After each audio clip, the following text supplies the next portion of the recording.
I hope your lunch was very good. I liked it very much as well. Today, I'm going to try to tell something about the importance of service assurance and network migration with a focus of operators. That's my main goal. And the tool that I'm going to use, or the technical concept, is the Smart SFP module.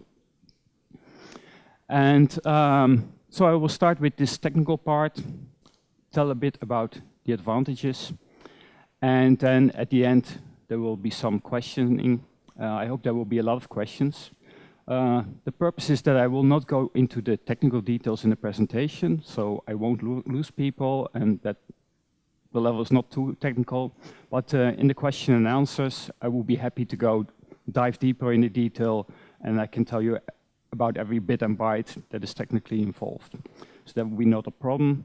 And also, I'm still walking around at PLNOG, so please don't hesitate to contact me. So my name is Tom Slegter. I am from a small company in the Netherlands, Aim Valley. We started 12.5 years ago. Actually, in 2 days, we have our celebration, which is another celebration for us, like yesterday. And we are focused on telecom equipment. Normally, you do not see our name, Aim Valley, because we deliver to network equipment manufacturers. And we deliver, in the last years, also now to operators directly, because they really have a need for our solutions. We have been very successful with the bigger companies like Optical, which have sold over 30,000 of our systems with our brands on them worldwide. Okay, I'm here mainly to listen from the operators, to learn from the operators, to see how we can help you to solve problems in your network even better in the future with upcoming products. So let's see. Agenda, I already said. I will first talk about the Smart SFP module challenges. I will also tell a bit about deployments in Poland to really show that this is really happening in Poland at the moment. A short summary, and of course the questions. So the small form factor pluggable. So how many of you know what it is? Raise your hand maybe. That's a good sign. I don't know how often you hold these devices, but this is the size. This is a regular SFP module, 1 gig. It's tiny, it's very small. So it's amazing how technology has gone so far. It's a hot pluggable transceiver, so you can plug it in your equipment, no power down needed. It's a complete industry standard, everybody uses it. And the only intelligence up till the last 10 years, let's say, was digital diagnostics. You could read out the optical power level, the amount of power you send. So how can we make a super SFP, a smart SFP in this case? We thought about that in our company, and we are very good in all kinds of FPGA technology, ASIC technology. We develop those things, but we are not good in optical. So we found a partner in Korea, OE Solutions, which has a similar background from our company. Our people were coming from Lucent Technologies. They were also coming from Lucent Technology from the Bell Labs. And they started in Korea with, together with the government, they started optical, let's say, village or town where all the knowledge was based. And this party in Korea, they manufacture our SFPs, and we put the IP and the technology in it. So what happens when you put intelligence inside an SFP module? It adds features to your networking equipment. You might have existing equipment that's deployed in a network, and you're just missing that key feature. With the Smart SFP, you can add building blocks in your module, and you are able to add these features in the module, then plug it into the system, and all of a sudden, the system has this functionality on board. Because you plug it in, there's no external power needed. Plugging in is simple, it's easy. So it lowers your capital expenses because such a small module is far cheaper than bulky equipment. You do not have to worry about rack space, you just plug it into the system. It's easy. And for the green people aboard, it has a far lower carbon footprint compared to bigger systems which also need external power. So it's all good, I would say. So let's come back to the operators. So how many people that work at operators are here in the room? Maybe can you raise your hand? Quite a few. I see some familiar faces as well. That's good, because this is the technical part. But technique is nothing without a customer that needs it and can make money out of it, because in the end, that's what makes the world turn around. So let's have an example. I take an operator, and he's saying, I'm losing my customers to competitors because the user complains. He has a video stutter. He's with his mobile. He has slow downloads. He doesn't like his quality of experience. I don't know if you play Clash of Clans, if you know it. If you're connected and the server connection is not there, you're lost and you lose your game. You have a problem. So the operator is looking for a solution how to retain his customers. So let's try to put some numbers to that. I looked at some year reports of some operator in Poland to see what the numbers are more or less. So I came up with this. An operator has about 14 million mobile subscribers. Actually, there are, I think, 2 that are around that number in Poland. 4.6 million of those use a smartphone. So those are the users that really experience the quality of experience, because the other ones, they just use it to call. And of course, they want to have a good phone call, but that's normally not a problem. 2% are very demanding. So they're power users, and they are the first one to go in your network. They have the most expensive data rates. You make the most money, but they will be the first to go. So I looked at the website, 50 zloty a month, so times 12, that's 600 zloty a year. 1% is already switching. 1% of the 4.6 million, that's 46,000 subscribers. So that will be 27.6 million zloty in a year. And 80 million zlotys in 3 years. I mentioned 3 years because these investments you need to write off, let's say, in a few years. For the people not familiar with zloty, that's 20 million euros. So it clearly shows there's a business case to make, that you want to ensure that your network performs to the quality of experience. So one of the things that you can do to make sure that your quality of experience is sufficient is to measure it. And there is where service assurance comes into play. Make sure that you get the agreed quality. And if you see that there's a capacity problem, and you see that because it's dynamically, if you continuously measure, proactively add capacity in the core network. If there's a problem, an outage, you want to have the quality of experience drop down as short as possible, so you can use it also to troubleshoot. The whole picture is commonly known as OAM, Operations, Administration and Management. So from a Polish operator 2014 report, I got these key messages. These are actually snippets from their report. So customers and convergence. Their key messages: building loyalty through better customer experience. So the customer experience is key for this operator.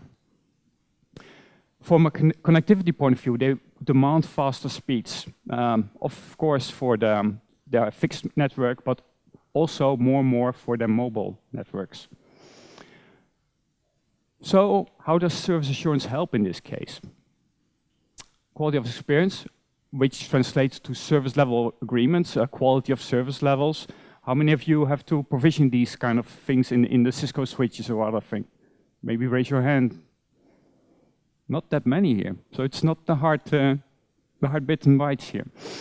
The growing pains I already mentioned, especially here in Poland. If you see that 4.6 million are smart users and the amount of mobile users in a whole, you see there's a lot of growth potential in the market. Minimize the downtime, I already mentioned. Churn, you don't want to leave. So how can the Smart SFP help?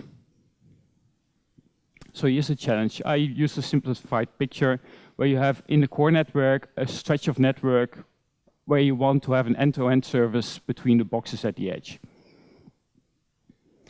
So this is what you commonly see in the core network. Carrier Ethernet, multi-vendor network, so the boxes might be from different vendors.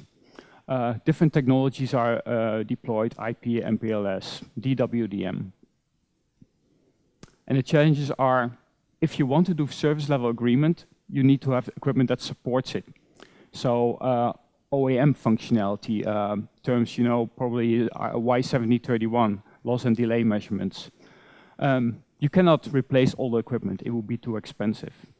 You could put a demarcation device at the edges, but it needs additional space and it needs additional power. So how do you add it? We have the solution, I think, with the Smart SFP module. You plug it on both ends. It acts like a demarcation device. It's vendor independent. You plug it in and it's instantly there, the service assurance. You can do loss and delay measurement on the layer 2 and the layer 3, end to end, and it's completely in line. So you do not need to have a separate port to do it out of band. You can really do it on the same line. And this enables you as well to do quality of service measurement on the customer traffic itself and packet loss measurement on the quality of service of the customer instead of using your own stream.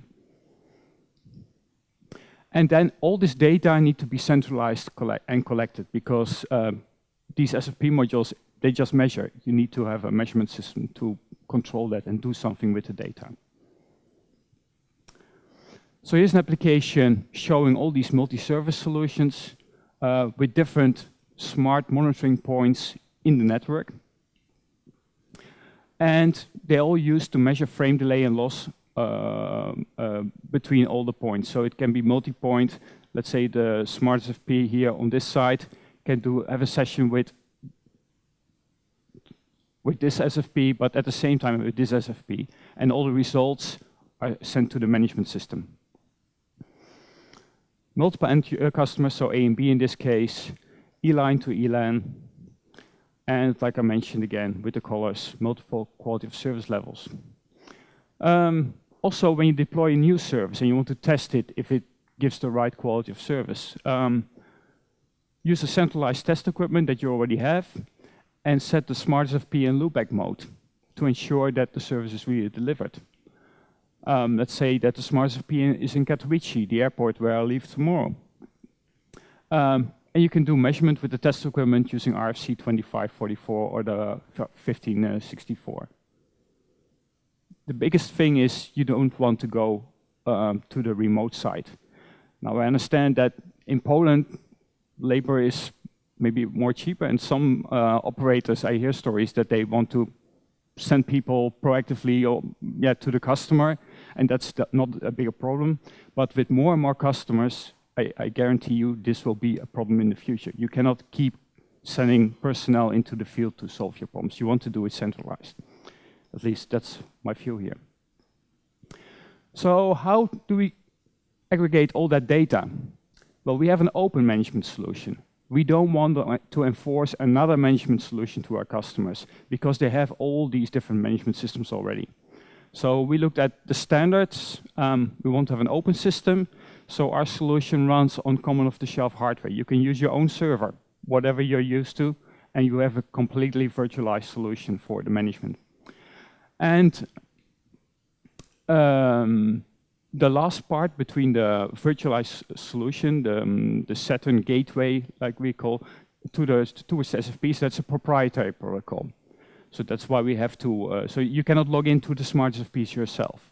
This is all hidden by the SNMP gateway, the Saturn.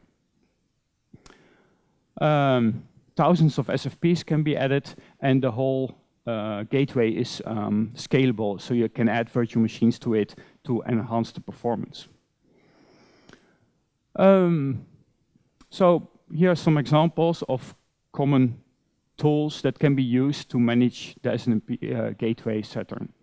And this way, operators can just use their own system. Usually they talk SNMP. It depends on how much they want to integrate the solution into their management system, but you have the free hand.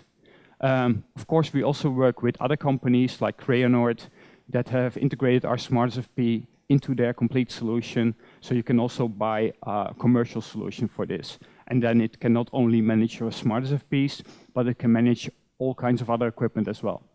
But that's a different scenario with a different management system. So this slide is intentionally empty. So what should I do? Does the term SDH sound familiar here? Who has heard about SDH here? Maybe raise your hand. So there are not that many. That's so maybe this is a good time to go.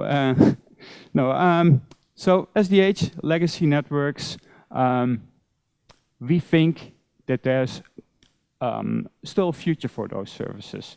Because SDH, there's a lot of customers that are still using it, and they're often the more expensive services, but also edge equipment of operators themselves still need SDH services. You do not want to throw your edge equipment away all of a sudden.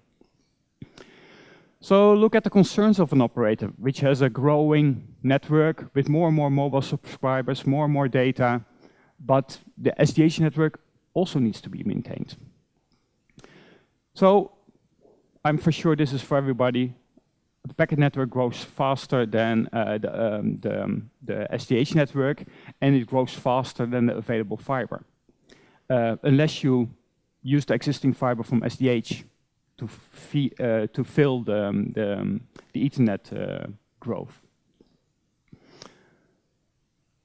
So this operator is looking for a solution to keep growing this network. And I tried to find a quantification of what it means in money. I must say this one was more difficult because I couldn't find any hard data in the Polish market on dark fiber rental, for instance.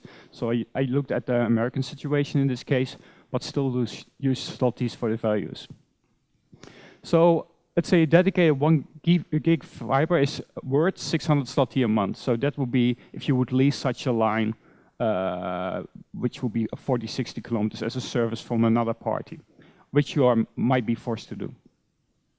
A 10G fiber will be 30,000 zlotys a month.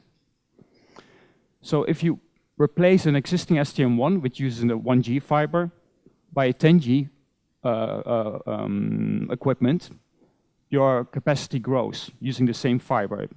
I assume that in this condition you use the same fiber for a higher level of service. And that means that the revenue per fiber grows. So you make more money with that single fiber compared to the single STM1 you had over that line.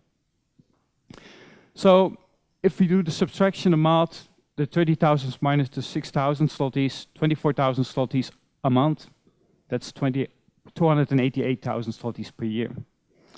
And that's 846,000 zlotys in 3 years per fiber. And imagine how many fibers need to be upgraded.